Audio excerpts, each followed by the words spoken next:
হাফেজ কোরআনের হাফেজ, ক্যান্সার রোগ তার। 3 জনে ভিক করতেছি, 3 জন। একজনকে বাঁচাতে ভিক্ষা করছেন একই পরিবারের 3 জন।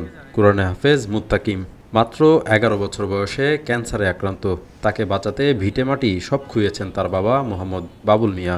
এখন তিনি মসজিদ কিংবা দোকানে দোকানে ঘুরে ছেলের চিকিৎসার জন্য অর্থ সংগ্রহ করছেন নিয়মিত। নুন আনতে পান্তা ফুরায় এমন পরিবারের সপ্তাহে 10 থেকে 12,000 টাকার খরচের যোগান তুলতে হিমশিম খাচ্ছে। এমন পরিস্থিতিতে বিত্তবানদের সহযোগিতা চান এই অসহায় পিতা।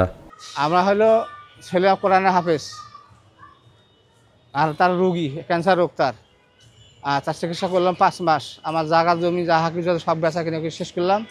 ওই এখন আমার বুদ্ধি নেই আর। এখন আপনারা সহযোগিতা করলে, সরকার পক্ষ থেকে সহযোগিতা করলে, লাখ 2 টাকা সহযোগিতা করলে আমরা আর কি শরীরটা সুস্থ হইবে আমার, আবার হাফেজে হবে বেশি। এরই মধ্যে নিজের সর্বস্ব বিক্রি করে প্রায় 23 লাখ টাকা সহ মানুষের সহযোগিতায় মোট 41 লাখ টাকা খরচ হয়েছে তার। আর মাত্র লাখ 3 টাকা হলেই মরণব্যাধি ক্যান্সার থেকে পরিত্রাণ পাবে 22 পারা পর্যন্ত কোরআনের হাফেজ মুত্তাকিম। সকলের সহযোগিতায় সুস্থ হয়ে আবারও কোরআনের পাখি ফিরবে তার পাঠশালায়। আবির শিকদার, সদ্য সংবাদ।